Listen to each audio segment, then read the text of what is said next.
देखिए, प्रश्न पूछा है कि इतनी गीता 700 श्लोक का संवाद, बोलना और चीज़ है, पढ़ना और चीज़ है। संवाद में वक्त ज़्यादा लगता है। अर्जुन सवाल पूछेगा, कृष्ण उसका जवाब देगा, फिर अर्जुन फिर सवाल पूछेगा, उस जवाब के ऊपर, उसकी बेला पे कृष्ण फिर जवाब देगा। 700 श्लोकों की ये गीता कैसे घटी होगी, कैसे संभव है, जबकि गीता के सारे श्लोक अगर ठीक ढंग से कन्वर्सेशन के हिसाब से बोले जाएं तो कम से कम 5 घंटे लगेंगे। जैसे पूछे अर्जुन, जैसे पूछा जाता है सवाल, जैसे आपने पूछा, और जवाब दे कृष्ण जैसे मैं आपको जवाब दूं।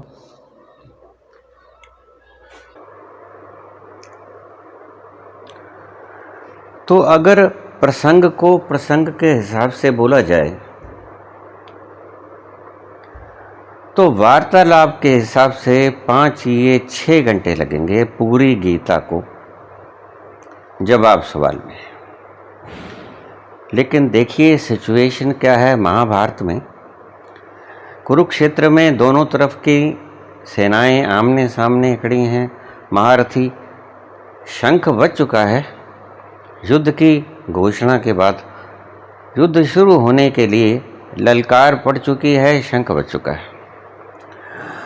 और जब कहते हैं कृष्ण अर्जुन को, माफ करना, अर्जुन कृष्ण को कि हे भगवान, हे सखा, शुरू में अर्जुन नहीं जानता था कि कृष्ण कौन है। कुरुक्षेत्र के मैदान में सबसे पहले कृष्ण की महत्ता का पता चले। अब तक अर्जुन भी कृष्ण को कहीं सखा कह देता है, कहीं देवकी नंदन कह देता है, कहीं वासुदेव कह देता है, कहीं कुछ अलग अलग ढंग से वो पुकारता है। लेकिन एक शब्द जो अर्जुन ने बाद में बोला, भगवान, अब तक उसने ये शब्द प्रयोग नहीं किया था। तो अगर ये वार्तालाप हुई हो तो 5-6 घंटे से कम नहीं लगेंगे। जिस वक्त कहा अर्जुन ने कि हे कृष्ण भगवान, कृष्ण मेरे रथ को दोनों सेनाओं के मध्य में ले चलो, तो कृष्ण मध्य में ले चले। जब देखा अर्जुन ने पितामह, गुरु, कृपाचार्य सभी भाई कवच पहने, हथियार हाथों में, धनुष बाण, सभी आसपास देखा तो घबरा गया, पसीना आ गया, निर्बल हो गया। भीतर का जिसे सत्व कहते हैं टूट गया हौसला।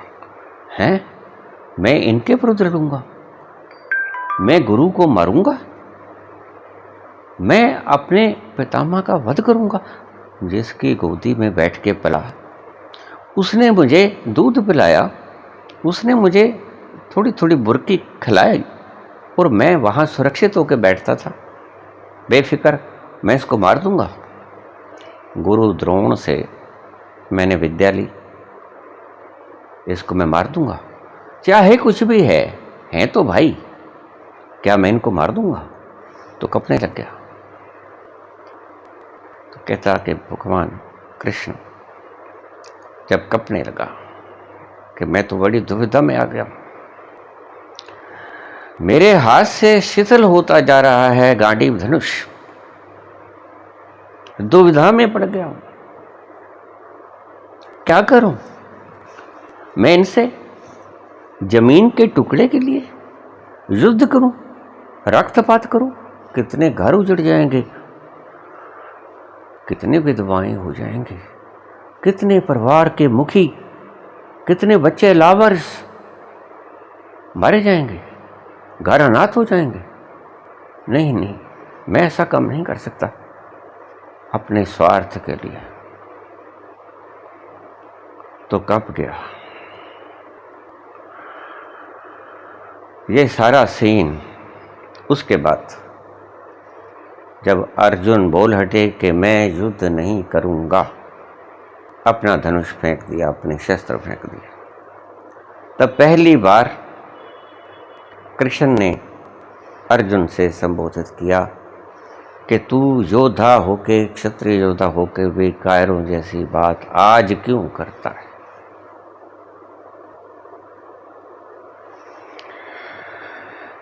इतनी पूरी की पूरी इस अद्भुत वक्त में युद्ध के लिए आमने सामने दोनों की फौजें खड़ी हैं, और अब ये कैसा प्रश्न। लड़ाई करने का वक्त है, गीता बोलने का वक्त थोड़ा ही है। तो क्या हुआ, क्या गीता 5-6 घंटे चली? तो इसका मतलब तो फिर उस दिन युद्ध हुआ ही नहीं। अगर 6 घंटे युद्ध रुका रहा, वार्तालाप ही चलती रही, और इतनी लंबी चौड़ी वार्तालाप, प्रश्न पे प्रश्न, जवाब पे जवाब, प्रश्न जवाब, प्रश्न जवाब, तो फिर युद्ध कैसा हुआ होगा। सुबह सूरज उदय के वक्त, उसके 1 घंटे बाद युद्ध शुरू होता, और सूरज अस्त के वक्त आखिरी तीर चलता। वक्त नहीं था लड़ाई का। तो क्या ऐसा ही हुआ? नहीं, ऐसा नहीं हुआ। तो क्या हुआ? युद्ध सिर्फ 7 मिनट में शुरू हो गया। देखिए, एक प्रोसेस है शक्तिपात के। शक्तिपात की प्रोसेस 2 मिनट में अपना पूरा काम कर देती है। जो भी व्यक्ति गुरु शिष्य पे शक्तिपात करता है, 2 मिनट, मैंने ज़्यादा बोल दिया, अधिकतम बिल्कुल ही जो मूर्ख है, जिसकी बुद्धि इतनी सेंसिटिव नहीं है, जो मोटी बुद्धि का है, जो इतना ज़्यादा शालीन नहीं है, सेंसिटिव माइंड नहीं है, उसको 2 मिनट लगते हैं। लेकिन अर्जुन जैसा व्यक्ति, विवेकानंद जैसा व्यक्ति तो बड़ा सेंसिटिव है, जिसको सामने खड़े दुश्मन दुश्मन नहीं लगते, जिसको गुरु गुरु लगता है, जिसको पितामह पितामह लगता है, जिसको ताया के बेटे भाई लगते हैं, बहुत सेंसिटिव है व्यक्ति। वह दुष्ट स्वभाव का नहीं है, कंप रहा है, वो दुष्ट नहीं। क्या किया? गिरा दिया अपना शस्त्र, गांडीव धनुष गिरा दिया कि मैं नहीं युद्ध करूंगा। कृष्ण बोले कि ये डरपोक की भाषा क्षत्रिय के मुख से अच्छी नहीं लगती। अर्जुन, तू युद्ध कर। जिन्हें तू कहता है कि ये मर जाएंगे, ये मरेंगे नहीं, तब ये शब्द उन्होंने बोला कि ये जो तू देख रहा है वो नहीं है इनका अस्तित्व। इनका अस्तित्व ना कट सकता है, ना मर सकता है, ना जल सकता है, ना गल सकता है। नैनम छिदंती शस्त्राणि नैनम रहती पावका, नय चैनम क्लेदंत्यापो न शोषयति मारुता। न कट सकते हैं, न मर सकते हैं, कुछ नहीं हो सकता। अजर है, अमर है, ये नहीं मरेंगे। ये सिर्फ एक ड्रामा है, एक रचना है जो होगी ही, और तुम्हारे द्वारा होगी। तुम निमित्त बनोगे। करूंगा तो मैं, बनोगे तुम निमित्त, और तुम्हें ये करना ही होगा, क्योंकि मैंने तुम्हें निमित्त, तुम्हें ही चुना है। लेकिन शंका से भरे हुए अर्जुन ने, क्योंकि इससे पहले कृष्ण का असली स्वरूप उसने कभी जाना नहीं था, तो जब इतनी संदेह से भरी हुई चित्त की दशा देखी कृष्ण भगवान ने, क्योंकि वो तो अंतर्यामी, भीतर की दशा को, उठते हुए उबाल को, समुद्र में उठते हुए तूफान की लहरों को, गर्जना करती हुई भीषण लहरों को, जबरदस्त तूफान से ग्रसित उसके चित्त को जब निहार रहे हैं कृष्ण, तो उनके पास सिर्फ एक समाधान मिलता है कि ये तूफान ऐसे रोकने से, शब्दों से नहीं रोकेगा, ये सिर्फ और सिर्फ शक्तिपात से रुकेगा। अगर ऐसे कृष्ण भगवान और अर्जुन में संवाद हुआ होता तो सामने लोग खड़े क्या 6-6 घंटे देखते रहते, ये क्या हो रहा है, ये कोई ड्रामा हो रहा है। अरे युद्ध के मैदान में खड़े हो। बहुत से लोग तथा कथित विद्वान ये तर्क देते हैं, लिखा भी हुआ है कि उतने वक्त तक, जितने वक्त तक इनका संवाद होता रहा, भगवान कृष्ण ने अपने बल से समय को रोक दिया। गलत है ये जवाब, जिन मनीषियों ने ये जवाब दिया है। सही पूछें तो समय किसी व्यक्ति विशेष के लिए रोका जा सकता है, सामूहिक रूप से नहीं रोका जा सकता।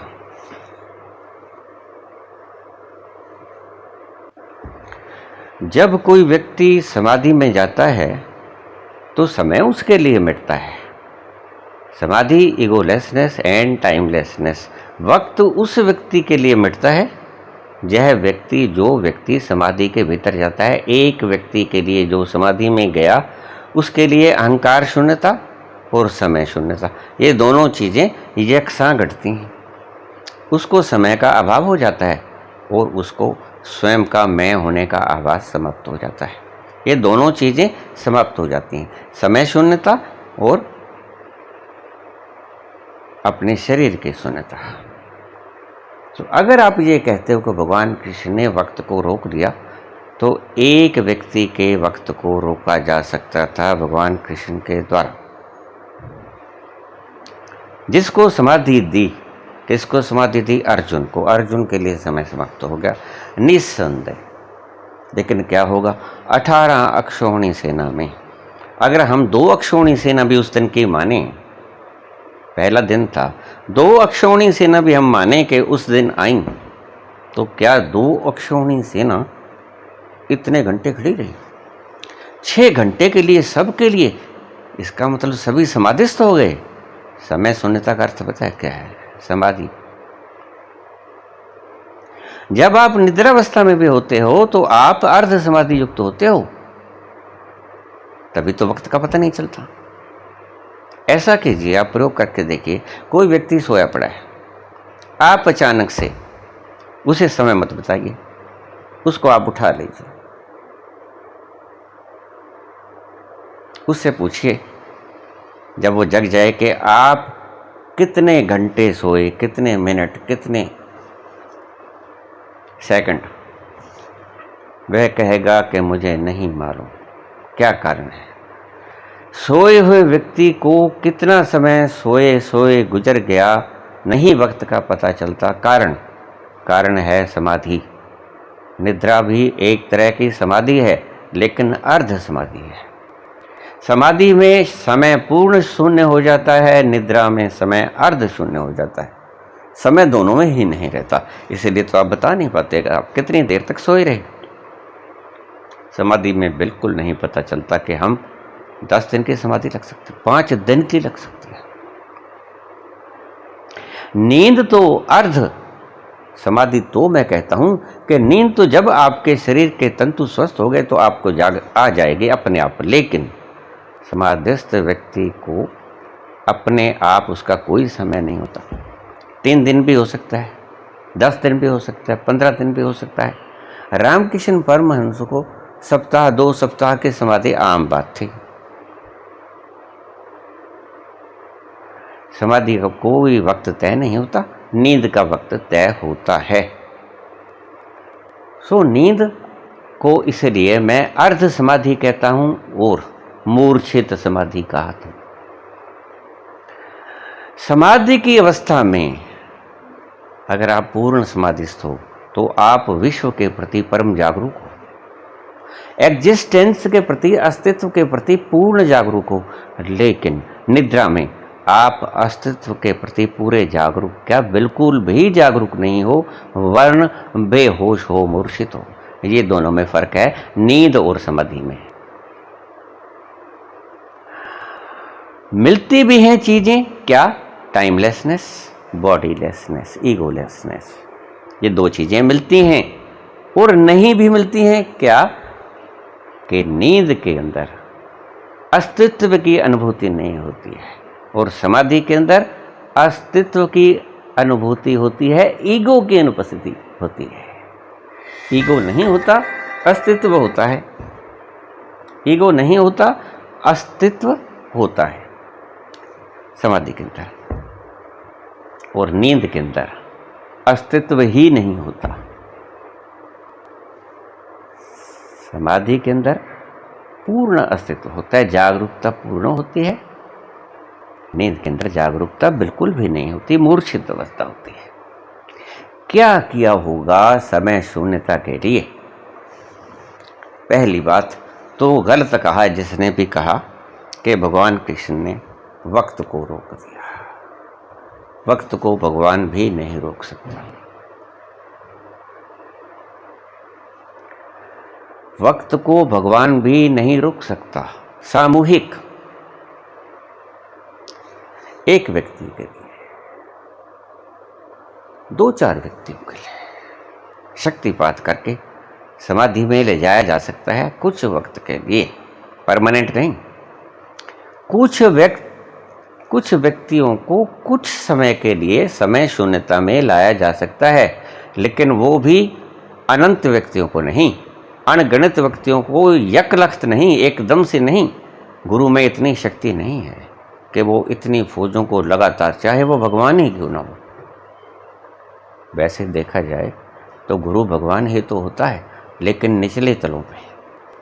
आपने समुद्र को देखा?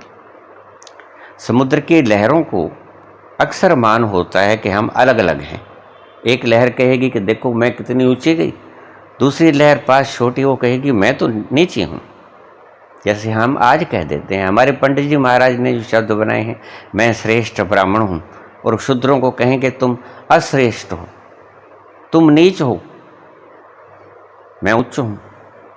क्यों? जाति तुम्हारी बनाई, ईश्वर की बनाई थोड़ा है।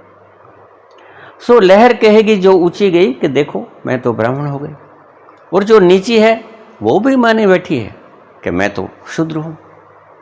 मन में जचाई गई है लाखों सालों तक ये बातें, हजारों सालों तक तुम्हारे मन के गहरे तलों में बैठ गई, इसीलिए तो तुम कह नहीं पाते। मैंने एक व्यक्ति को कहा तुम परमात्मा हो, वो कहता है मैं और परमात्मा, देखो खुद पे ही यकीन नहीं है। ऐसे हमारी स्मृति को विसर्जित किया गया है, बोल बोल के इन पखंडियों के द्वारा आपको आत्म वंचित किया गया है। निश्चित ही तुम परमात्मा हो अंतस्थल पर। अगर वो ऊंची गई लहर अपने भीतर उतर जाए तो क्या पाएगी, और अगर वो नीची रही लहर समुद्र की भीतर चली गई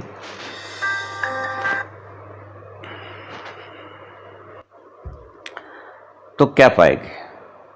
भीतर गई लहर चाहे ऊंची है, कितनी ही ऊंची है, और भीतर गई लहर चाहे कितनी ही नीची है, समुद्र के बिल्कुल ऊपरी तल पर है, दोनों ही जब भीतर तल पर उतरेंगी तो पाएंगी कि हम एक ही समुद्र का हिस्सा हैं। इसीलिए श्रेष्ठ पुरुष, उस तल को छूने वाले पुरुष कहते हैं अनल हक, मैं भगवान हूं। ईसा कहते हैं मैं ईश्वर पुत्र हूं, मैं प्रिय पुत्र हूं। शास्त्र कहते हैं, उपनिषद कहते हैं, गीता कहती है, सभी धर्म ग्रंथ कहते हैं, उपनिषद कहते हैं, वेद कहते हैं कि तुम ईश्वर हो, तत्वमसि, एम आत्म ब्रह्म।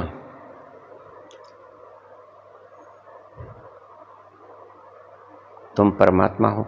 लेकिन अगर तुम्हें ये बार बार साइकोलॉजी में भरे जाए कि तुम नीच हो, तुम नीच हो, तुम शूद्र हो, तुम शूद्र हो, मैं ब्राह्मण हूँ, मैं ब्राह्मण हूँ, मैं ब्राह्मण हूँ। अरे जरा देखो, मैं तुम्हें यहाँ से हिप्नोटाइज करके भेज देता हूँ कि लाइव बॉय लेके आने। तुम रास्ते में ये करते जाओ कि मैं लाइफ बॉय नहीं लेना, मैंने तो लक्स लेना है, लक्स लेना है, लक्स लेना है। तुम वहाँ जाके क्या कहोगे दुकानदार को? देना भाई लाइफ बॉय। तुम कुछ भी सोचे जाओ, जो बाहर से तुम्हारे भीतर फेंक दिया गया उसको तुम तत्क्षण स्वीकार कर लोगे। इसलिए तो मोदी जीत गया। मोदी है तो मुमकिन है। इसीलिए एडवर्टाइजमेंट का इतना महत्व है। ऊंची दुकान फीका पकवान।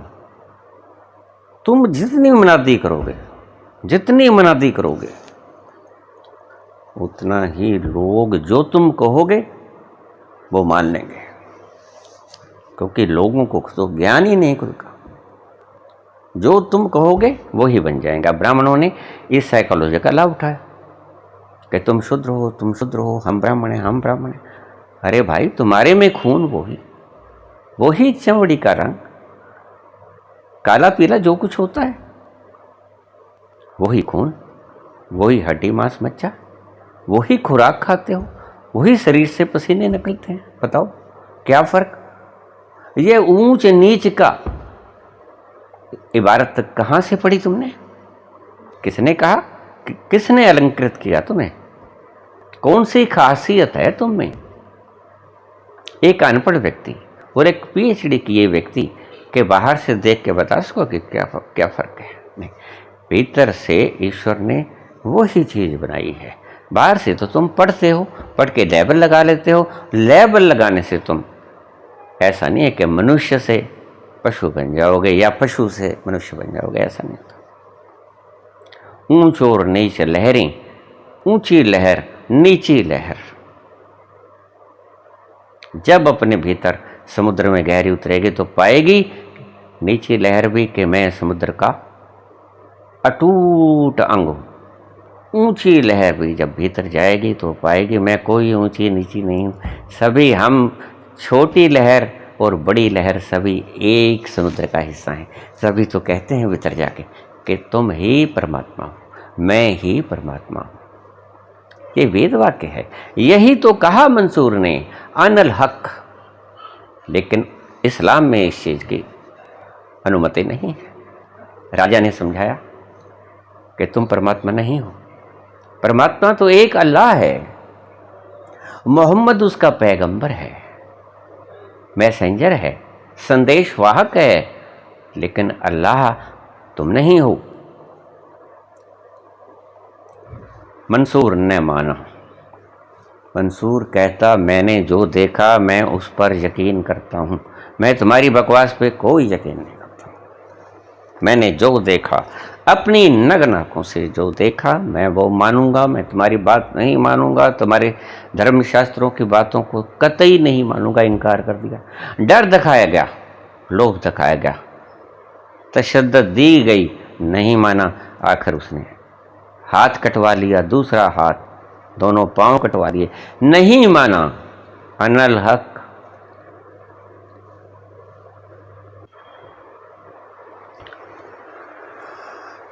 कितनी ही ऊंची लहर क्यों ना हो, कितनी ही नीची लहर क्यों ना हो, दोनों ही जब जिस तल पे भी हैं, चाहे कितनी ही ऊंची ज्वार भाटा के कारण ऊंची लहर उठ गई हो और कितनी भी नीची तल के ऊपर हो, बिल्कुल ऊपरी सतह पे, वो जब दोनों ही अपने भीतर गहरे में उतरेंगे तो पाएंगे कि हम एक ही समुद्र का हिस्सा हैं।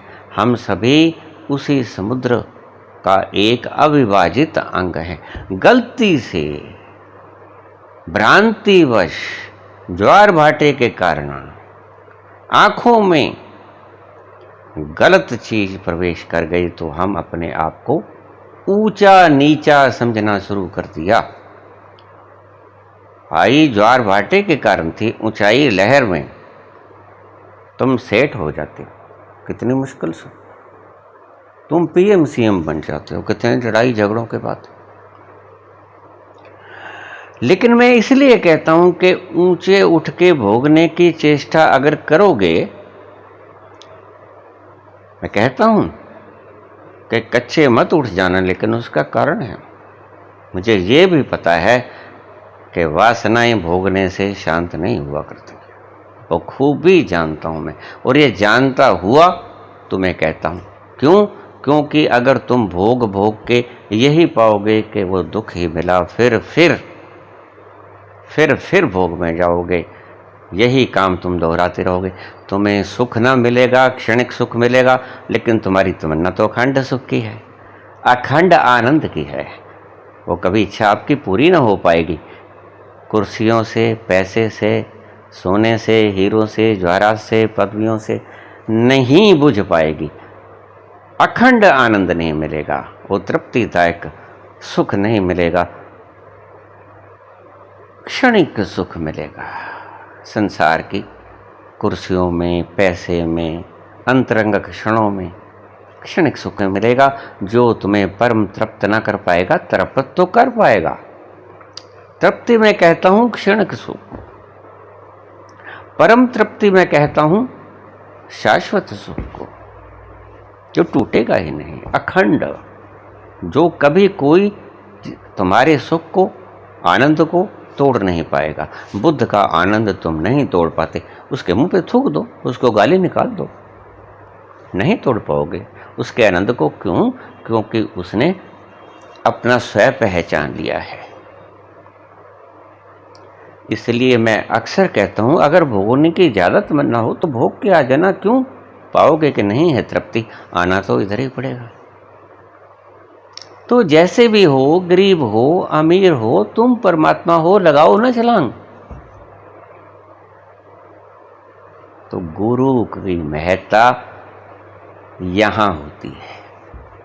गुरु जब देखता है कि इस शिष्य में परम श्रद्धा है, ये शिष्य मेरी बात को हृदय के भीतर प्रवेश लेने देगा, तो वो उसको कहता है अंतिम शब्द जो अष्टावक्र ने बोले, तुम ही हो परमात्मा। लेकिन जनक जैसे श्रद्धावान शिष्य से ही बोले जा सकते हैं ये शब्द कि तुम ही हो परमात्मा। क्या करोगे तुम योग करके? क्या करोगे तुम आसन लगा के? क्या करोगे तुम यम नियम साध के? जहां हो वहीं से डुबकी लगा दो, चाहे ऊंचे हो चाहे नीचे हो, तुम थोड़ी डूबो। डूब के तुम्हें पता चलेगा कि जो इतनी ऊंची तरंग थी, उसने भी भीतर जाके वही कुछ पाया जो नीची तरंग ने पाया। सही तो बात यह है कि ऊंची तरंग बहुत कम उस तल पे उतर पाती है, क्योंकि उसे भ्रम ही बना रहता है कि शायद और ऊंचे जाके मिल जाए। लेकिन नहीं, ऊंचे तो तुम कितने ही चले जाओ, जड़ों में नीचे उतरना पड़ेगा, और जड़ों में नीचे जैसे ही तुम जाओगे पाओगे एक ही समुद्र के हिस्से हैं। मिल गया गंतव्य, मिल गया लक्ष्य। तो जैसे ही गुरु पता था कि यह श्रद्धावान परम श्रद्धावान है, तभी समर्पण की इतनी महत्ता बताई गई। जितने श्रद्धावान तुम हो जाओगे, जितने समर्पित तुम हो जाओगे। क्यों कहा भगवान कृष्ण ने, सर्वधर्मान परित्यज्य, छोड़ दे, मेरे हाथ में छोड़ दे। मामेकम शरणम व्रज अहम त्वाम सर्व पापेभ्यो मोक्षयिष्यामि मा शुच। सिर्फ समर्पण कर दे, अनन्य भाव से समर्पण कर दे, मैं तुझे मुक्त कर दूंगा सब पापों से। क्यों कहा? क्योंकि उसे पता था कि यह मेरे प्रति श्रद्धावान है, जो मुझसे पूछ रहा है कि मैं क्या करूं प्रभु इस मुश्किल वक्त में। ऊंची लहर शायद नीचे जाने की चेष्टा भी ना करे, और ऊंचे जाने की चेष्टा करे, लेकिन जो नीची लहरें हैं वो बड़े मजे से उतर सकती हैं। इसलिए आपने देखा कि मध्यम क्लास के जो लोग हैं बहुत कम पहुंचे परमात्मा तक, या तो बिल्कुल ही मलंग, कुछ नहीं था छोड़ने को, कुछ उनके पास ही नहीं था जो छोड़ा जाए, या बिल्कुल चक्रवर्ती सम्राट। जैनियों के 24 तीर्थंकर राजा थे, भगवान राम राजा, भगवान कृष्ण राजा, जनक राजा, राम राजा। या तो बिल्कुल बुद्ध राजा, महावीर राजा, या तो बिल्कुल राजा, भोग लिया, पाया बेकार। लेकिन राजा प्रत्येक नहीं बन सकता। क्यों? तुम्हारे समाज में व्यवस्था ही ऐसी। एक को खाने को रोटी नहीं मिलेगी और एक कूड़ेदान में डालता फिरेगा। इतनी असमानता है ईश्वर के समान रूप से प्रदत्त मैटीरियल की। तुम्हारी वितरण प्रणाली गलत है, डिफेक्टेड है। हालांकि इसमें गरीब को फर्क नहीं भी पड़ता है और पड़ता भी है। पड़ता इस हिसाब से है, अगर वो माने कि मैं बड़ा बन सकता हूं तो फर्क पड़ेगा, फिर वो कोशिश करेगा, बड़े बनने की मेहनत करेगा। अगर कबीर जैसा हो जाए कि मुझे कोई फर्क नहीं पड़ता, मैं मांग के भी खा लूंगा, बुद्ध जैसा हो जाए, कहते ठीक, भिक्षा पत्र ठीक, सिंहासन गलत, भिक्षा पत्र उठा लिया। पता लग गया था कि भिक्षा पत्र वाला भी पहुंचेगा और जल्दी पहुंचेगा, इसलिए तो कबीर इतनी जल्दी पहुंच जाते।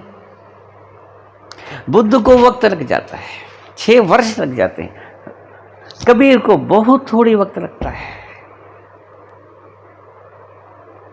गरीब जल्दी पहुंच सकता है। क्यों? गरीब की जो परछाई है, गरीब की परछाई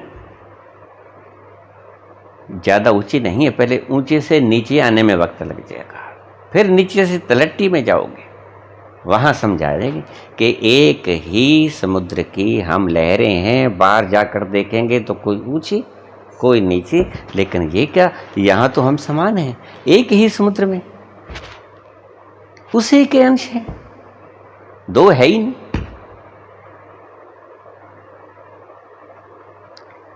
क्या किया कृष्ण ने? कृष्ण ने शक्तिपात किया। समय सभी का गायब नहीं हुआ।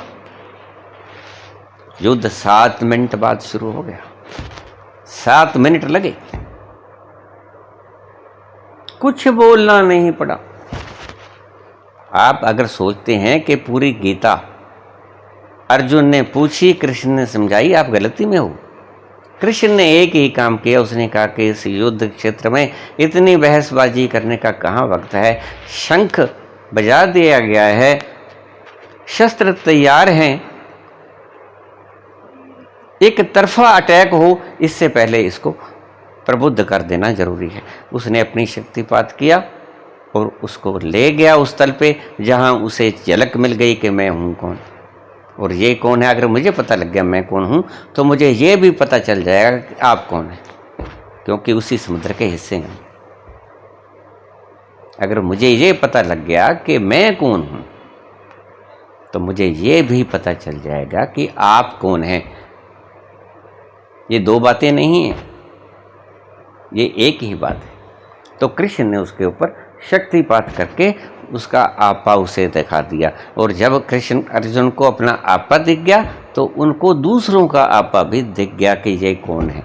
बस उसने कमान उठा लिया। ठीक है, समझ गया कि नहीं कट सकते, ये नहीं मर सकते ये, क्योंकि मैं जो हूं वो नहीं काटा जा सकता। तुरंत ही समझा गया उसको। इतनी लंबी घटना नहीं है, घटती है सालों के बाद, लेकिन उस तल पर जाते जाते वक्त लग जाता है। घटना तो एक क्षण में घट जाती है। शरद पूर्णिमा के दिन 1985 28 अक्टूबर, मुझे एनलाइटनमेंट से एक क्षण पहले भी नहीं पता था कि अगले क्षण मैं जिस राह का दौड़ाक हूं वो दौड़ समाप्त होने को है। मैं पटड़ी पे गया और जाते जाते बुंगड़ा वृक्ष के पास पहुंचा। जब मैं एक पांव उस वृक्ष के ऊपर मैंने रखा, तत्क्षण मेरे भीतर कुछ और ही उतरना शुरू हो गया, जो मुझे क्षण पहले पता ही नहीं था। आप भी परमात्मा अभी हो सकते हो, अगले क्षण ख्याल में रखना। आप ईश्वर हैं, चाहे आप कुछ भी नहीं कर रहे हैं। अपने आप को निःसंकल्प करने की चेष्टा मत करो। तुम ईश्वर हो। मैं किसी शास्त्र को पढ़ के नहीं बोल रहा हूं, मैं खुद जान के बोल रहा हूं। मेरे जीवन की अंतरंग घटना मेरे साथ जो बीती और उस क्षण में मुझे क्या हुआ जो मैं बोल रहा हूं। मैं परमेश्वर, मैं ईश्वर, मैं परम पिता परमात्मा, अहम ब्रह्मास्मि, इसलिए मैं बोलता हूं। और एक क्षण पहले मैं साधारण इंसान, मैं वो ही जो आप समझते हो, मैं आपके जैसा ही था। एक क्षण के बाद मैं ईश्वर के जैसा हो गया। आप भी भ्रांति में हो, अगला क्षण आपका ब्रह्मत्व का हो सकता है। ध्यान रखना और ये भी याद रखना कि मैं मोटिवेशनल लोगों की तरह आपको मोटिवेट नहीं कर रहा हूं। मैं कोई मोटिवेशनल स्पीचेस नहीं दिया करता हूं। मैंने जो जाना वो आपको बता रहा हूं। मैं आपको कोई उत्साहित नहीं कर रहा हूं। सच में जो आप हैं वो बता रहा हूं। निस्वार्थ निष्प्रयोजन मेरा अपना सिर्फ एक उद्देश्य है कि तुम्हारी भ्रांति टूट जाए। इसमें मेरा कुछ नहीं जाता।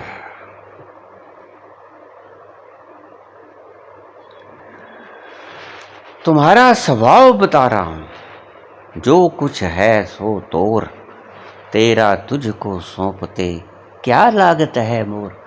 मेरा क्या लगता है अगर तुम्हें बता दूं कि तुम भी वही हो, तत्वमसि श्वेत केतु, तुम भी परमात्मा हो।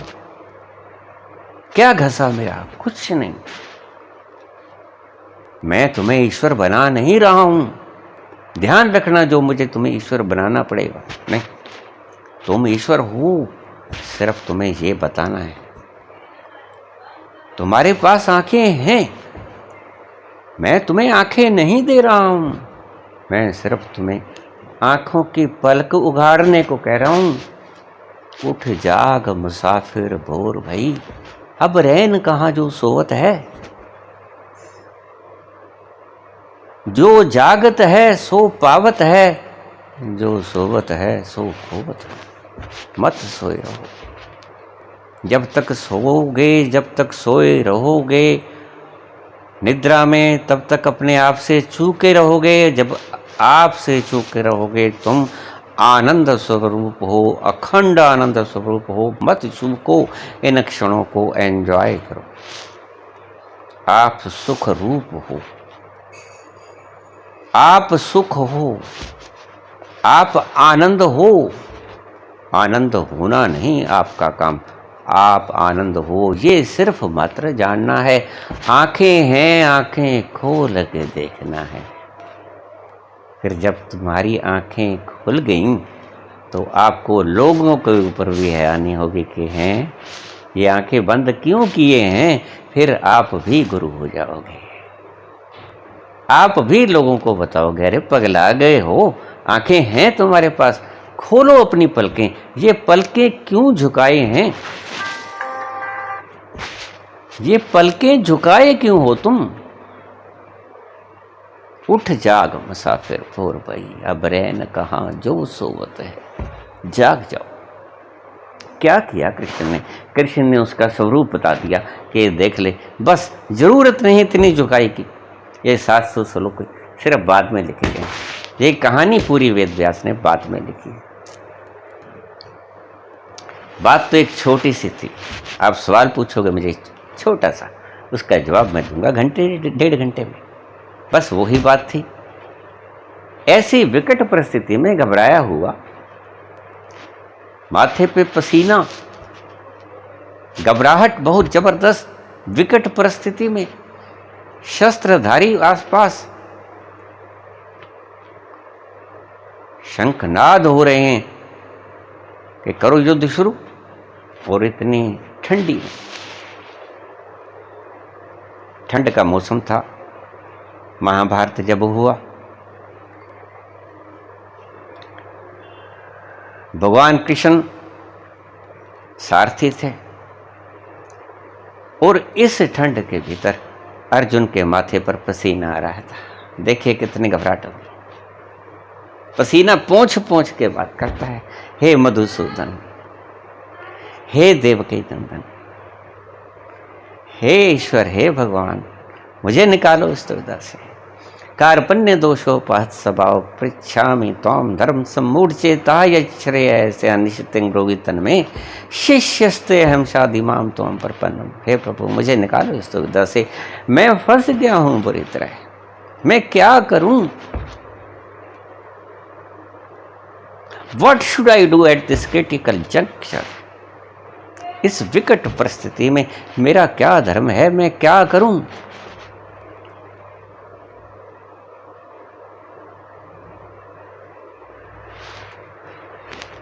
कृष्ण ने अर्जुन का आपा दिखला दिया, बस कोई गीता की बकवास नहीं की उसने।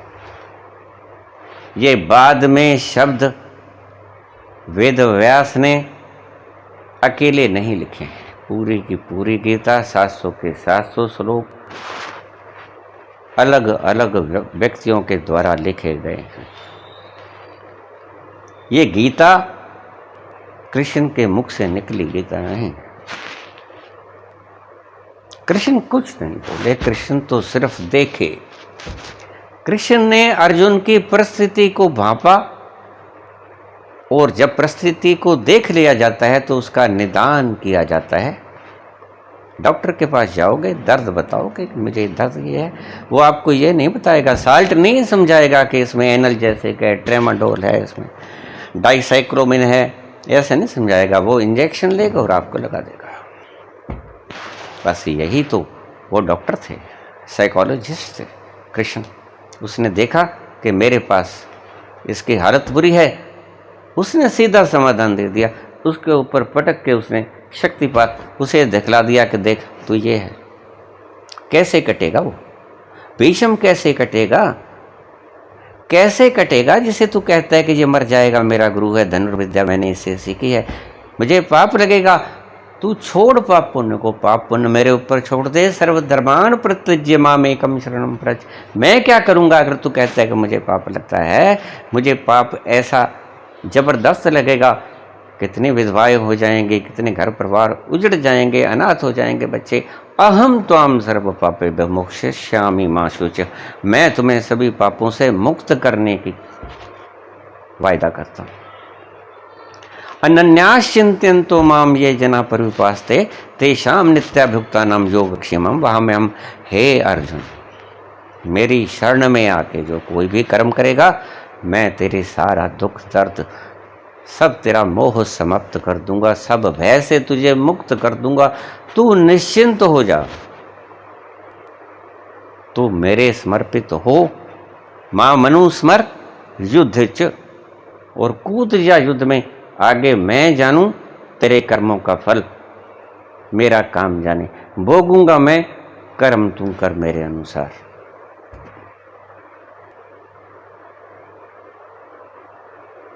तू फल की चिंता मत कर। कर्मण्ये वाधिकारस्ते मां फलेषु कदाचन। तेरा कर्म करना अधिकार है, और जब मैं तुझे गाइड कर रहा हूं, मां मनुस्मर युद्ध में उतर जा, मेरा आदेश है। तूने मुझे गुरु कहा, मैं तुझे शिष्य की तरह आदेश देता हूं। मां मनुस्मर युद्ध च। देख चुका था अर्जुन मैं कौन हूं, दिशा पा चुका था। यद्यपि पूर्ण ज्ञानी न हुआ था, तथापि राह मिल गया था, और जिसे राह मिल जाए वो पहुंच जाता है। राह आधी मंजिल है, राह से भटकना पूरा भटकना। राह ठीक पा लेना मंजिल तक पहुंच जाने का द्वार है। राह ही ठीक हो गया तो एक दिन पहुंच ही जाओगे, राह ही गलत हो गया कभी ना पहुंच पाओगे। रास्ता दिख गया उस विलक्षण क्षण में जब शक्तिपात किया कृष्ण ने। अर्जुन को रास्ता दिख गया, मंजिल दिख गई, वो एक बार की पहुंच ही गया। और जैसे ही उसे दर्शन हुआ, ये कोई 6-7 घंटे का प्रयोजन नहीं है, ये तो सिर्फ 7 मिनट का काम था जो कृष्ण ने। इतनी लेट कौन ठहरता, युद्ध को इंतजार करते रहते 5 घंटे। नहीं नहीं, आपका क्या ख्याल है कि 5 घंटे तक, और फिर युधिष्ठिर एक क्षण लगाता, युधिष्ठिर सत्यवादी था, जब शंख बज चुका था तो युधिष्ठिर कह देता कि भाई ठहरो, अभी वार्तालाप चल रहा है, अभी 2 घंटे, अभी 3 घंटे लगेंगे। नहीं, उसने कुछ नहीं कहा। इसका मतलब युद्ध शुरू तत्क्षण ही हो गया। पांचजन्य शंख कृष्ण द्वारा बजा दिया गया।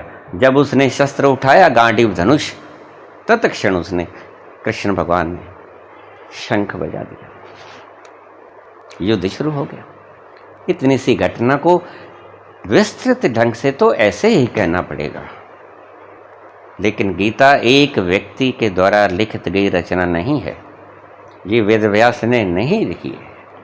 सारी गीता, कोई भक्ति मार्ग का साधक आया तो उसने भक्ति योग बीच में जोड़ दिया, कोई संन्यास्त मार्ग आया उसने संन्यास जोड़ दिया, कोई कर्म योगी आया उसने कर्म जोड़ दिया, कोई लोकमान्य जैसा होगा, कोई भक्ति मार्ग का आया, कोई हठ योग का आया, पतंजलि जैसा, उसने अपनी व्यवस्था जोड़ दी।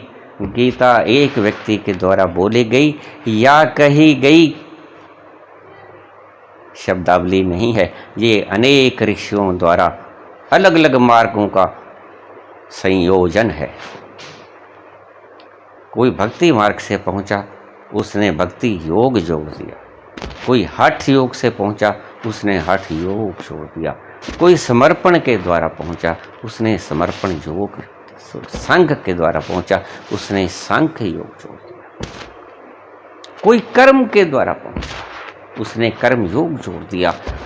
इसीलिए तो गीता को परम ग्रंथ माना जाता है।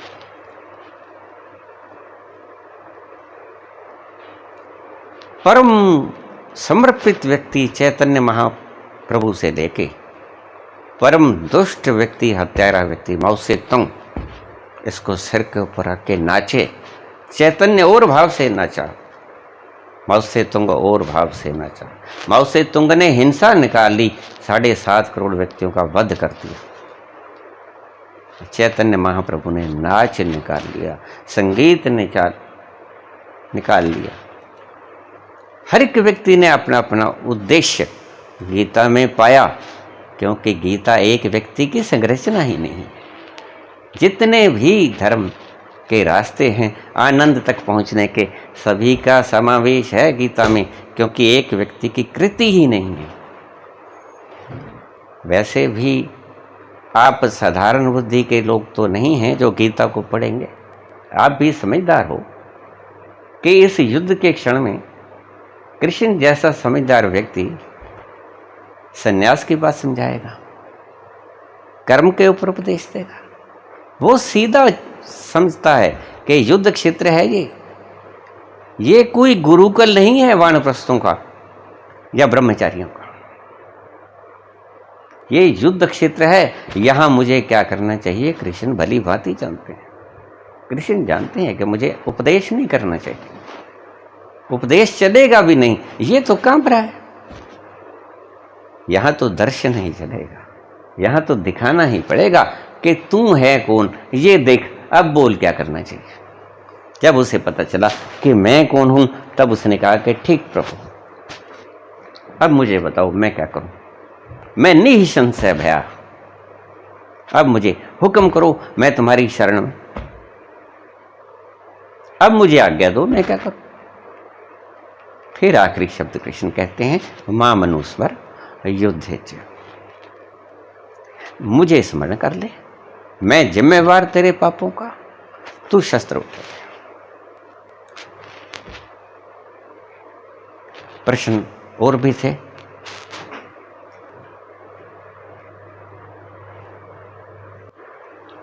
भक्ति के बारे में बोला गया है, पूछा गया है, कीर्तन के बारे में पूछा गया है। अगली वीडियो मैं कीर्तन के ऊपर आपको बोलूंगा। कीर्तन समर्पण के द्वारा आता है, यद्यपि समर्पण के ऊपर मैं बहुत कम बोला हूं, लेकिन अब मैं, जब आपने प्रश्न पूछ लिया, तो अब मैं कीर्तन के बारे में अगली वीडियो डालूंगा। लेकिन कीर्तन बड़ी परम रहस्य स्थिति से आए हुए संगीत और नम्रता का सम्मिश्रण है। लागी रे लागी बल बल जावे, लागी रे लागी बल बल जावे, इस लागी को कौन बुझावे। कीर्तन वह व्यक्ति कर सकता है जिसके हृदय में प्रेम का रोग लग गया है। लागी रे लागी बल बल जावे, जल जाता है हृदय।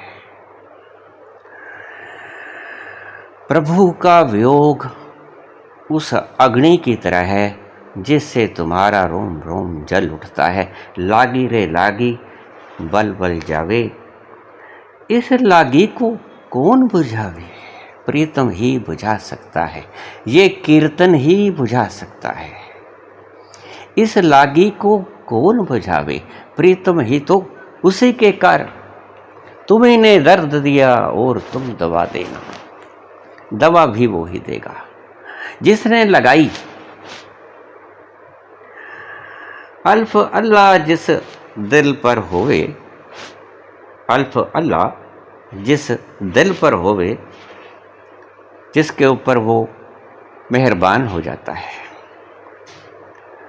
अल्फ अल्लाह जिस दिल पर होवे, मुंह जर्दी अखी लहू पर रोवे। अल्लाह जिस दिल पर होवे, मुंह जर्दी अखी लहू पर रोवे। आंखों में लहू, जर्द चेहरा, और रोता है वियोग में, विरहा में, तड़पन में, अलगाव में। जीवन अपने तो हाथ तो वे, कीर्तन की बात तो तुम कर रहे हो, लेकिन होगा क्या उसकी भूमिका सुन लो। जीवन अपने तो हाथ तो वे, जिंदगी से हाथ गंवा बैठोगे, किसी के हो जाओगे। ध्यान से चलना। जीवन अपने तो हाथ तो वे, जिसनों बिरहों आग लगावे। इसको बिरह की आग लग गई, वो अपने जीवन से हाथ धो बैठेगा। क्यों? हीरे हीरे ना आखे मैनू,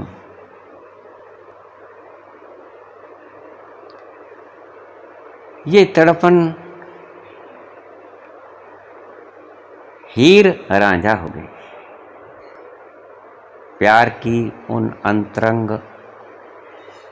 स्थल पर जाकर हीर हीर नहीं रहती, रांझा हो जाती है। जीवन अपने तो हाथ धोवे, जिसनों बिरहों अग लगावे। लागी रे लागी बल बल जावे। धन्यवाद।